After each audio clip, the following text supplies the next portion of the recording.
Business and Brews, where real business talk meets real people, and always fueled by a good brew. This time we're going podcast first, bite-sized, insightful, and built for conversations you'll want to share. I'm your host, Matt Pierce, founder and CEO of Immediate, and I'll be sitting down with leaders, entrepreneurs, and friends to talk about leadership, growth, and the stories that make business worth talking about. So grab your favorite brew, pull up a chair, and let's talk business the way it's meant to be talked about.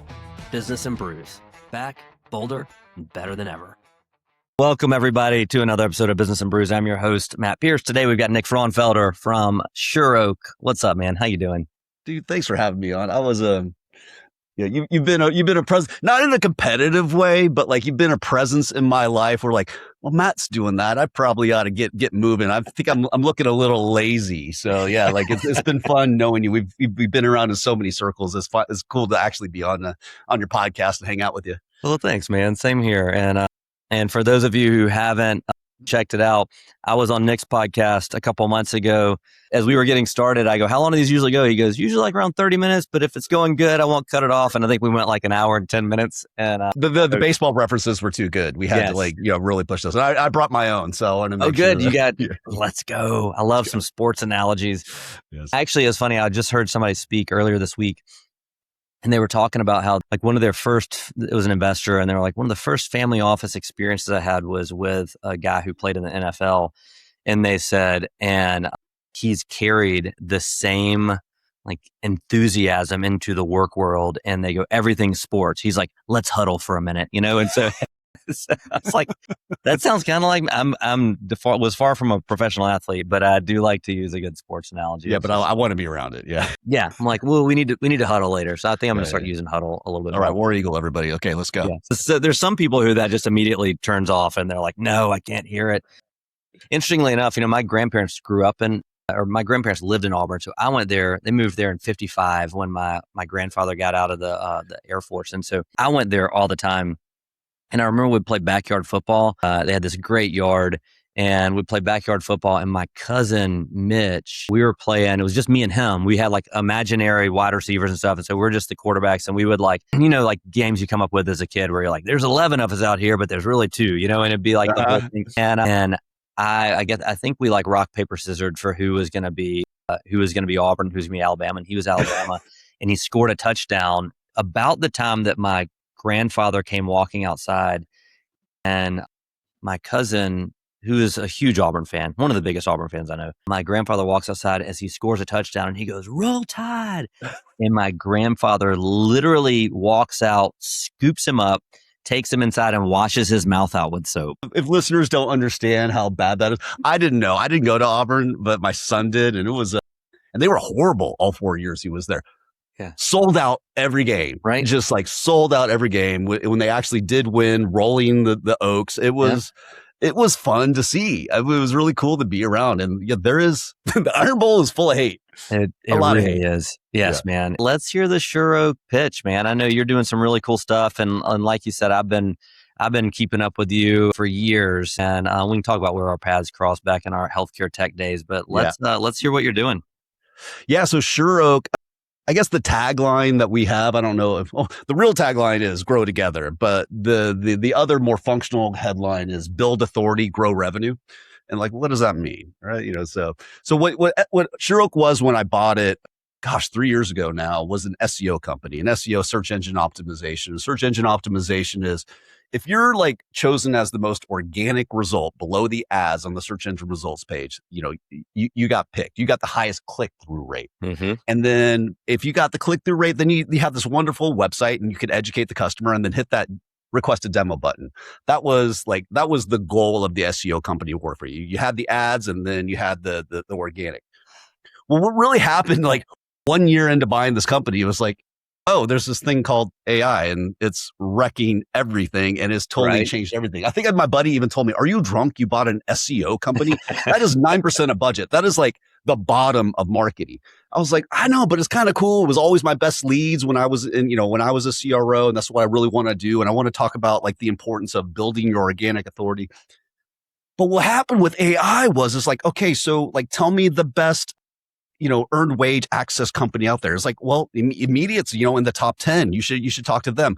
well, I don't really want to click on their website yet. Tell me about how they stack up. Tell me who Mm-hmm. their clients are. Tell me all these like middle of the funnel questions Yeah. have now been included in this SEO game now called GEO. And so like when we talk about that's your authority, you have what your website says, and you have what your customers asking about your brand. And then Mm-hmm. you have this third party, like this triangulation happening in the middle. It's like, well, yeah, they say this, but like according to Reddit and LinkedIn and their review sites, it's actually this. And Right. I'm going to recommend to you. So there's this whole triangulation of trust. And so like what's fascinating to me, and I've gone way past elevator pitch. I'm walking you to your office at this point, right? Like I'm we're off the elevator. There's other people on the elevator. Right. I was like, but I'm so passionate. So the end of the day is like, we've now watched AI be this proxy of trust for like B2B decision making. And it's been fascinating to see how brands have ignored it, or they don't understand like how the AI or the chatbots sell on your behalf, how they could, or actually how they might actually be turning customers away from you. And so like, that's the whole point of SureOak now is like, we love the search engine result page. We love to educate AI, the ChatGPT, Geminis, Groks, and Claudes of the world, how to get your brand positioned, because it's about your brand, your reputation, your trust. And that's what AI is trying to give the customers. Yeah. So elevator pitch done. Sorry. No, Now dude, I'm in your office sitting down trying to get an appointment with your secretary. So that was so good. It's really fascinating. And to your point, my default now is pulling up AI and going and just voice to text, blah, blah, blah, blah, blah. Give me your thoughts. And I love it. I'm like everybody, right? Obviously, right? I know this is off script and we're going to jump back in for a second on the business side, but can you tell me a way or two that you're using AI in your day to day? So like set the business aside, but like, what are some things that you're doing? And I'm always fascinated with this. I had some guys over here and we were sitting around a fire in the middle of the summer in Alabama, which is kind of dumb, but it kept mosquitoes away. We're all like drinks involved. Yeah, we're all just drenched in sweat, but mosquitoes weren't around because of the fires. But one of the things that came up was like, hey, like how are you using AI? And I use it in a ton of different ways. But I would love to hear just like, and we don't need an exhaustive list, but I'd love to hear just like one or two ways that you feel like it's making you more efficient and using some things in your day-to-day life. Yeah. So separate from the business, on the business side is we think about like how it thinks, how it emulates human thinking, how it's serving customers. So a lot of research is done on that. So the way that we use it, like I don't use it that much personally. I don't know if you're like you, it's like, I don't have time for another thing with Slack and my emails and all this. Like I can't like spend every day doing this. And so I use it very much like every other person out there. A lot of queries, my training regimen, all of that stuff. Yeah. As a company, we found, we are really good about like, hey, how AI works. How do we actually train it? How do we get into pre-training? How do we get into RAGs, which is retrieval augmented search? So things that we can explain on the call. So we understand that a lot, but we were really bad at was tooling and we were terrified of it. And so the reason we were terrified of it is because like we have big banks as customers. And so like anything data sensitive, anything that we start opening up, we get really scared. And so what we did, we engaged a group called SMB Advisors. They were great. They're all like Georgia Tech guys, all startup guys. And we said, hey, look, give us a safe sandbox where if I start putting Claude code into the hands of my team, they're not going to break stuff and that there's boundaries. Right. Because that was like my biggest, because I do a podcast. All we do is talk about AI all the time. And like half the time is Star Trek and half the time is Terminator. And you're just like, well, I can't do coin flip. I can't have this AI in my system start reading my Google Drive, start like going off the rails, start sending emails to hurt my brand. Cause like, I'm like you, this is my baby. I cannot hurt my brand. If it starts sending like emails, this is totally wrong. I can't have that happen. Yeah. So we just put the sandbox. And so like where people could test and start playing with tools. Cause and then we set token limits. That was another big one. That was another big one. Token creep is a real thing, man. Yeah. And then we, we're not technical people. We don't have coders here, but we did nominate one of my directors, Sean, as the AI czar. Okay. So everything kind of runs through. If you have any question whatsoever, if you think you're doing something wrong coding, ask the czar. Yeah. Right? And so, maybe czar is a heavy-handed term, but like he's really there to help. So step one was reporting. That was so easy. So we have so many tools as an SEO company for just research. Like the data was scattered and now we've like got these beautiful dashboards with these APIs and like data's never been easier. The other thing is we do a lot of like digital PR prospecting, and we do a lot of outreach. I mean, it's great for that sort of thing, not to ruin yourself, but like, hey, give me these websites with a high domain authority that like might be open, like they're an editor and they might be open to this type of pitch. So like that sort of work has really been, so like continually people are bringing us ideas now. We're putting them in the sandbox. We're like, not so much, and we'll get it out. And then everything's in a safe environment. We're like very cautious about what it touches. So here's what I think is cool about you. And again, we've known each other for probably like 15 years at this point. And so you were running growth clockwise, right? Like back in the day, I was still at Greenway. Maybe I just left Greenway, somewhere around there. And we neither one of us are in healthcare technology anymore. And I know, isn't that weird? Right. And so, and it's funny because it's a lot of people say like once healthcare gets its claws in you, you can't go anywhere else. Right. Yeah. One, because it's domain knowledge. Now I will say, like when we started Immediate, the first 20 clients, besides like the coffee shop where I was going, where they were like, why are you here? And I give them a pitch, besides that, like most of our first clients were healthcare clients because you kind of know what you know. Yeah. When you started this, when you came in a few years ago, did you say like, I want to use some of my healthcare connections and background and like jump into any, like trying to sell to any healthcare groups? Or were you like, did you create an ICP that you had, this is what I want to lean into? Like, tell me, I guess the question would be, how did healthcare kind of lead to this, if at all? And do you still kind of tap into some of those original healthcare roots? Oh man, that's such a good question. So a little different than you. I bought this, right? Because I'd done startups for 15 years since Clockwise, and I like Clockwise was the first startup I did. It did well, so I was like, oh, this is so easy. I should just keep doing this. And like, it turns out it wasn't, right? So there was a lot of lessons learned through that. So when I actually did buy like existing cash flow, I'm so tired of starting at zero. I just want existing cash flow. Well, buying existing cash flow has its own problems, and they're related to this ICP question, right? So what you noticed right away was, it's so funny. You said the exact same lesson on my podcast. The SMBs are killing us. The small businesses where we're not working with a proper marketing team are killing us.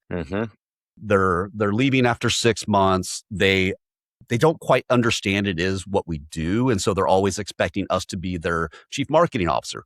We're really not. We're actually really good at this one bucket. And what is a chief marketing officer anymore? It's way too broad to even define. They're now broken up into performance marketing, brand, your events.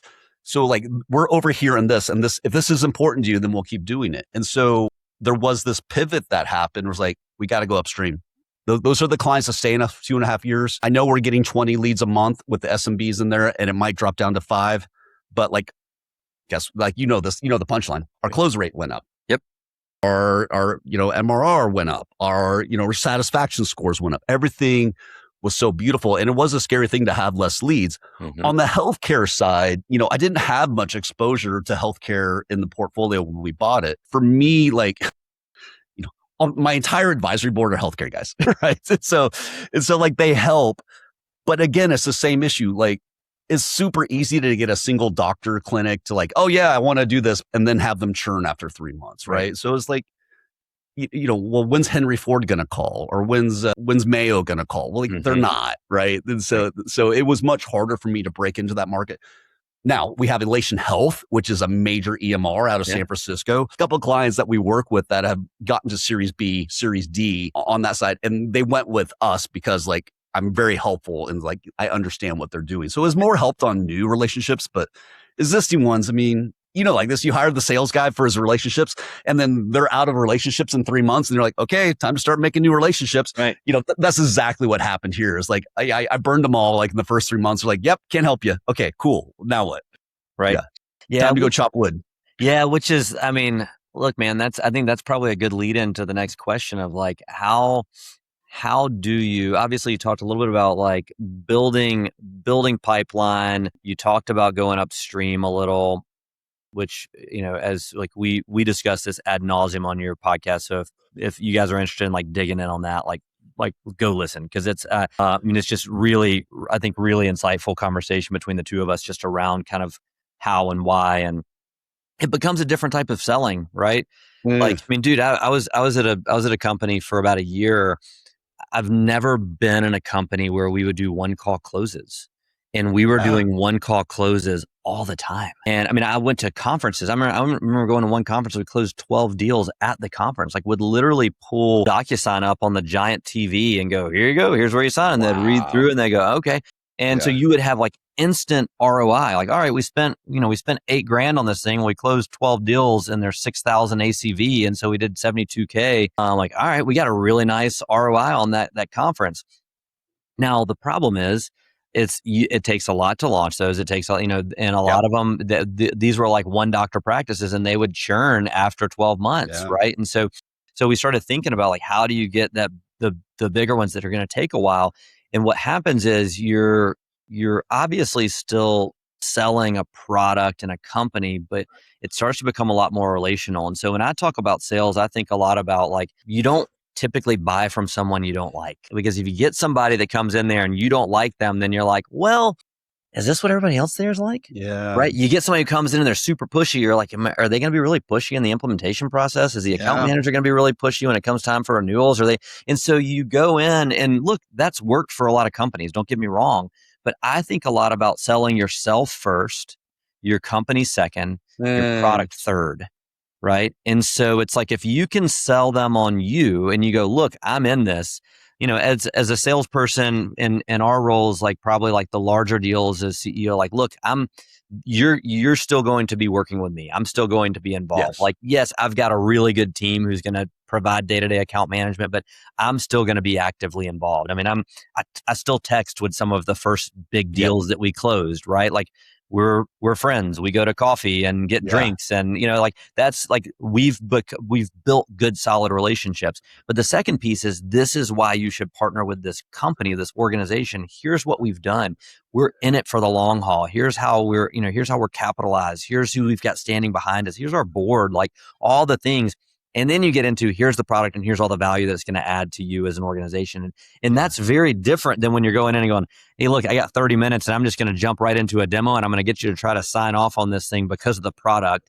And you don't know anything about me when you hang up, besides this guy just got me to sign a 12-month contract for, this thing. And that to me is like the inverse relationship between SMB and mid-market enterprise. I get fulfillment, and it's a really long question this time that's coming to you. I get fulfillment out of building those relationships. I'm a relationship person. And I feel like when you build those relationships and it turns into something that's a big, fruitful partnership for the long term, there's so much more gratification to that than being like, yeah, felt great. We signed 12 deals. I couldn't tell you a name of any of those 12 companies that I signed at that conference. Whatever it was 10 years ago. I can tell you names, I can tell you kids' names, I can tell you wives' names of these people that I've worked with for the past 5 or 6 or 7 years at Immediate. So I'd love to hear kind of your thoughts on some of that. Is that also like a driving factor behind the scenes, like as just a good relational person that kind of naturally gravitates you towards mid-market and enterprise? Like what are some of your thoughts on that? Yeah, I haven't really had someone like challenge me on that before, but I think it is accurate, because at the end of the day, the whole reason I bought this particular, I mean, I could have bought any type of company, right? Like I could have, we had the capital to put forward, like you could have bought anything, but like I wanted this one because I love talking to people that are interested in revenue and growth. Right. They got a real problem, right? And like, the funniest thing, like you were there, now you're a number one in your company. How lonely is that job? And we talked about that on your guest. Like, yes, you surround yourself with your board, you have your EO group, you have but at the end of the day, it stops with you. Right. Well, there's a lot of that at the second and third level in the organizations as well. Like if I talk about chief marketing officers, well, the CFO is asking them to prove ROI on every dollar of marketing spend. The chief selling officer is like, these leads aren't qualified. Give me more qualified leads. And at the same time, it's like, give me more leads, but only qualified leads, just more. Like, it's like, okay. Right. So yeah, widen the funnel to get these. So like there's so much pressure, and they're called into every freaking meeting as well. It's like, hey, we need a brochure on this. Like, okay, yeah, but you're like missing the value I bring, with brand and performance marketing and the bigger strategy. Like, I know you want me to do all these one-off things. So like, I understand that person's plight, because everybody wants to add value to the organization. Everybody wants to move forward. And I think if you could just be a little bit of a confidant, like, even though you're just a vendor, yes, I'm a vendor, I'm here, but like, I'm here to make your life better. Right. I'm here to make your life better. Right. And I think as soon as people see that, like, hey, I'm down for the fight. It's just like, yes, you're not my only customer. Like, you get it.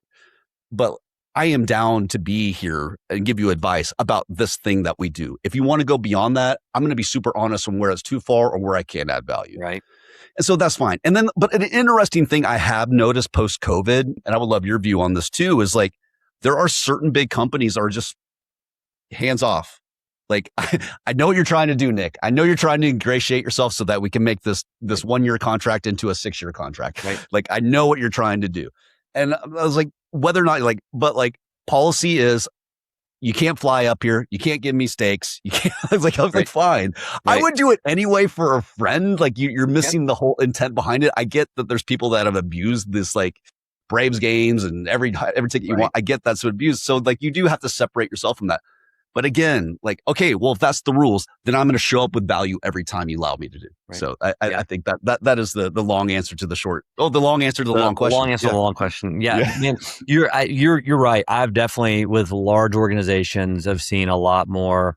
I mean, I remember when we were about to sign an MSA with a huge organization, and one of the other leaders on our team was like, hey, Matt, just special attention to section 15C. And I'm like, I'll scroll to it, and it says, like, gifts cannot be given over $30 to, and I was just like, over $30. And because I'm a big bourbon guy. I like to give bourbon. Yeah. I do bourbon. You make your own. Yeah. And so I'm like,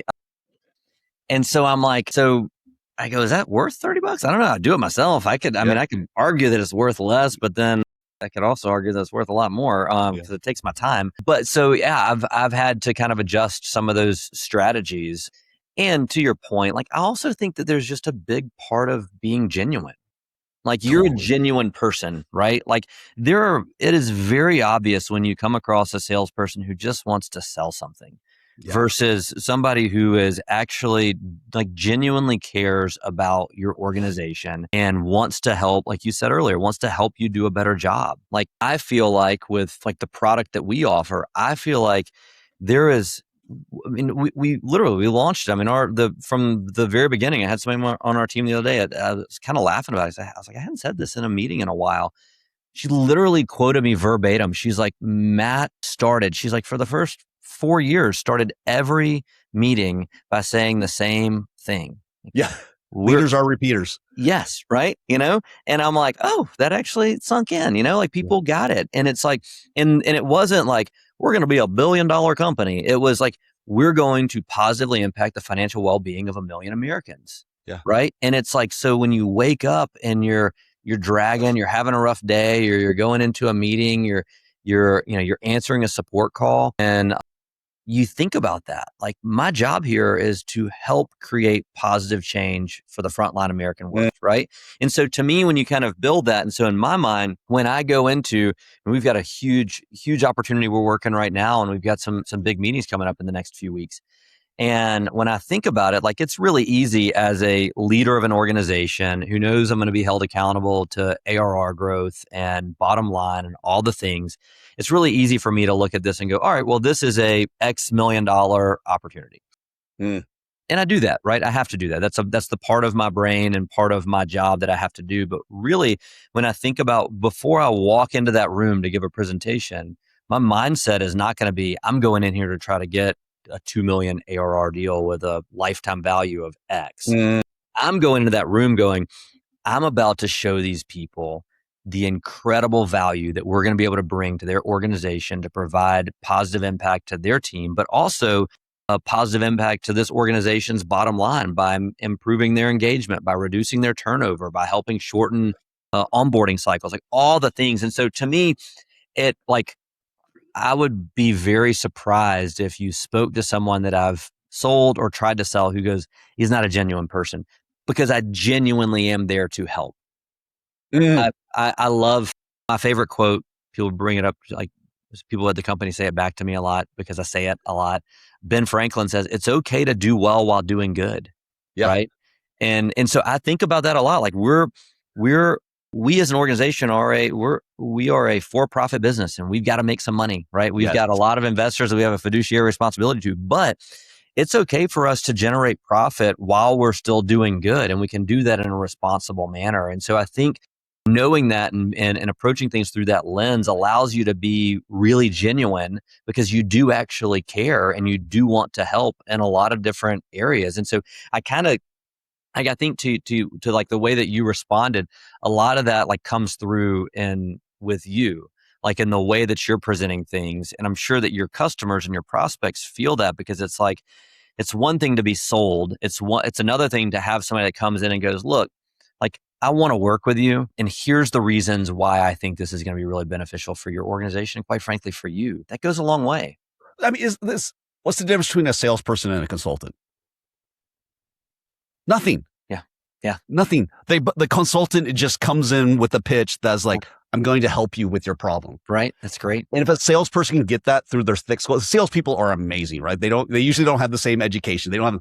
But they have this resilience, and the really good ones solve problems, and they connect dots that no one else sees. And so like, there's no way, I mean, there's a reason that salespeople rise up the ranks because they just like, they see the trees and the strategy. I got 2 points for you. I wanted to hit like just to double down on what you said.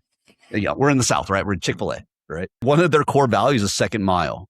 You know, and it's from scripture, right? But like if your brother asks you to go 1 mile, go 2. Right. So like their thing is like, hey, if you're getting a drink for a woman who has 2 children, like walk to the car with her with the drinks and help her get settled, right? Like just do those things because you know why? Not because it's like, yes, it's good for our brand, but it's the right thing to do. Right. And so like for me in marketing is like, well, hey, can I just like, you know, it costs me nothing to run your site through my tools. I have 20 of them and I know I pay for it just so I can do this sort of thing. And you would never own all these. So like, let me just run this for you. You can do it. If it turns into something great. Right. But like, I just help that person. I do it all the time for SMBs. Like I cannot help you, but I will do this for you. Right. Because it really doesn't cost me that much. And so, yeah, and some things do because like, you know, I got a great friend here who's like got lots of fintech connections. Like I will always help my buddy there, you know, because like I love that market. So second mile is the first one. The second one I learned in my first job out of grad school, best salesman I ever been associated with, a guy named Jim Goss. And I'm gonna use my sports reference. You ever seen Bull Durham? Oh yeah. Yeah. So her like when they're getting on the bus, she's waving goodbye to him. He goes, hit them where they ain't. Right. And I was like, and that's what he did. He went to Hanford, Washington. He went to El Paso, Texas, Bakersfield, California. He was an executive recruiter for CEO searches. And he went to these hospitals where the Korn Ferry, the Heydrich struggles, the towers, you know, they were not calling on these hospitals. He found a niche and a part of the market where like, hey, I don't have to compete here. And so like for me, like, what does that look like? I always think it comes down to like, what's your unique? What's your why? I think you were really elaborating on yours really well. Like our why is to help make this process better. But for us, it was like, I don't want to do pay-per-click. I don't want to do branding. I don't want to design websites. I want to do GEO, SEO. I want to build people's authority and expand on that only. And if it goes beyond that, we just say no. And it kind of comes back to that thing is like, hey, if I say yes too much, I'm just this kind of sleazy sales guy is like always saying yes to get revenue. And it's just going to make my team frustrated, make the company worse and the product diluted. Right. And so like when I tell somebody like, yeah, no, we're not a great fit. They're like, really? That was unusual. Yeah, that was unusual. But 6 months later, like, hey, we're coming back because like I think I am kind of interested in this. This is strategic for us, and we want to do. I'm like, great. Then like now we can have a real conversation. So yeah. I think that like looking for those unaddressed opportunities, that pain no one's really addressing, even if you're just a checking account company or just like whatever, you're a widget maker and it's commoditized. Like, what is that thing about you where like someone could really use your services and no one's paying attention to them because they got a real problem that if you just took the time and solved and helped them, you'd earn a lot of goodwill, a lot of equity. There was a guy that I worked with at Greenway. It was my boss, our head of growth, had like flown over to meet with him. And they go into a meeting. They were selling like it was like a 8-doctor practice. And they were like, all 8 doctors came in and they sat down. He pulls his laptop up and we would usually do like it was like a 8 or 10 slide deck and then would do a demo and it'd usually be about an hour. And he gets like the second slide and he's still introducing like the company and this one doctor goes, hey, can we just cut to how much this costs? And he kind of looks at him and he looks around the room and he said, "I've made a decision in the moment that if there was that much impatience and they were only going to be buying based off of the cost, that this wasn't the right client for us." And he Yes. said, "I looked at my boss and he said, he goes, 'Let's go.'" He shuts his laptop down. He says, "Unfortunately, I don't think you guys are gonna be a great fit for us. Thanks for having us down." And they got up and they walked out. And literally, I think it was like the next day, a day or two later, one of the other ones called and said, "That was incredibly unprofessional of us. That's, we've discussed it. We don't only care about price. We care about value. And we would really like for you to come back in and sit down and give us your value proposition." And he said, "I was trying to get to it." And they go, that particular doctor has said that he will keep his mouth shut the entire time, won't ask a question until and so they went back and he got through the whole thing. And what they saw when they sat back and gave us a chance is we brought a lot of value. As OBGYN, we crushed OBGYN. I think like 40% of our business was OBGYN. Anyways, it was just one of those things where we, of course, closed them and they became a show site. They were like a great customer, but it all went back to that, like, hit them where they ain't. I've always said, like, swim where the sharks aren't, those are, it's like, if you can go in there and you can go to the right place and you've got a really strong value proposition, a lot of it comes back to the things that what you were saying without explicitly saying it, is to know your strengths and play to those strengths. And that, to me, is like the people that are the most successful in the world, in my opinion, are the people that have great self-awareness for themselves and for their business. Right. And they focus on their strengths and they don't get distracted by the, I'm going to give an Odyssey reference because I just saw that last weekend. They don't get distracted by the sirens on the rocks, right? That's right. They keep it right down the middle of the channel, right? Yeah. So that's anyway. good. Yeah, I had a buddy tell me, more of him, way more successful than me, but he was like, "Do not discuss price until you have technical buy-in." And that's so, yes, because if you're competing on price, it's just a race to the bottom, and it's just like you're commoditized at that point. Right. You're paying for the relationship. You're paying for the experience. You're paying for the know-how, and like, yes, AI is going to ruin everything, but it's going to make the people that do that work already that much better. And so, like, I'm a big believer in not showing or getting agreement before price, because you could buy, we tell that, like, yeah, go for it. You should buy that. Yeah. But like, I'm not even going to even discuss matching that, because you know what you're doing. Right. If you think that's good value for you. Right. That's exactly so, right. Yeah, maybe it seems crazy at the time, but it's like, I don't want to be in that game. Yeah. Well, it's, the way things go when you're dating or the way things are going to go when you're married. Right. So you want to make sure that you're properly aligned before you sign that contract. 100%. Yeah, that's so good. I failed to start by asking you Business Brews, and I forgot to even ask you what your brew is. So what have you got over there? I got my son. So my son goes to Auburn, or he just graduated from Auburn. So he moved home, and so he's brought all these drinks. So it's Liquid Death, Killer Cola. Never had it before. I was going to crack it here and see. Do you want to do the unmasking to see if we like it? Yeah, this is the unboxing. Liquid Death Killer Cola. Killer Cola. Maybe try something else. It's like someone made a sparkling water like a couple miles away from a Coca-Cola factory. It's got a little hint in the air. That would be like you just take a sip of water and then take a sniff of Coca-Cola. That was a little bit of what it tastes like. Yeah. No sugar. What's the sugar content in there? Let's see. I got to put my glasses on. This is going to be some testing some old man. So we got 10 calories, 2 grams of sugar. Okay. 2 grams. I guess maybe they should up it to 5. If Liquid Death. 5. If you're listening, try 5 grams of sugar. Liquid Death. # Liquid Death. Hit me on the interwebs. Okay. Last thing. Before we started, you made a comment about CEOs. You said if CEOs still have 10 fingers, they're doing something wrong, which I thought was great. Do you, I guess if you've heard that somewhere, or is that just kind of like your own riffing on something? No, it was when I was a number 2 at a company, and it was a lot like you. It was like, this ain't working. And, we had a not a large sales team, but like big enough for a startup that were, 4 to 5 people were going to lose their jobs. And I'd never done that before because I was coming off clockwise. Everything was just like higher, higher, higher. Like I never, like we had some people leave just because of cultural fit or a couple of things that we just for behavioral, but like people that were working hard, it was no fault of their own. Just, it wasn't working. And then the board member goes, if you have 10 fingers in this job, you're probably doing it wrong. Hurt bad. And some people were gracious.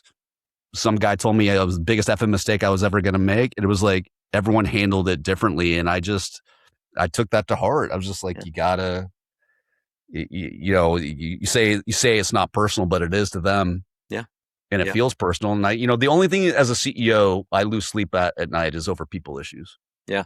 Yeah. I mean, I've been close on the money thing. I've been excited about deals, lost deals, whatever, but it's always how I'm affecting my team and who's not pulling their weight. And it impacts me way more than I ever thought it would. Yeah. Thanks for sharing that. That's, appreciate you being vulnerable in that. There's different, obviously lots of different types of CEOs. I think if you've got your lighthouse, like whatever that is organizationally, that helps me when you have to make tough decisions of like, all right, is this helping us get closer to achieving our goals and our mission?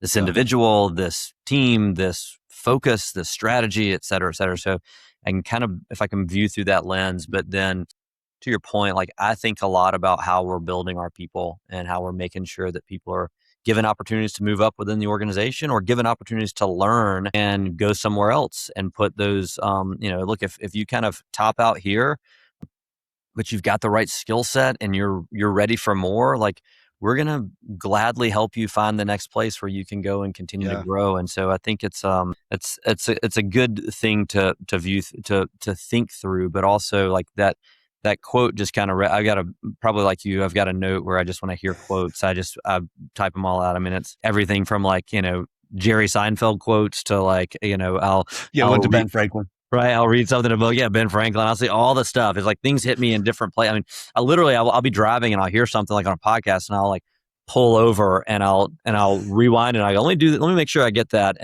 And periodically I'll go through and just read through this note of all the things because they jump out to you at different times when you have different needs. Right. And so they're a handle. There's something to grab onto, they help. So. Yeah. Well, I thought that was a really good one. And I appreciate you. Yeah, no problem, man. So it's something you don't always do it right either. Like you try, you do your best, and, but best intentions don't always work well with people. Yeah. So, well, look, if people want to get in touch with you, what's the best way? LinkedIn? Is that probably the best place to find you? LinkedIn's good. We got an X account. I don't know how active it is. I think we're active, but at Nick Shuroak.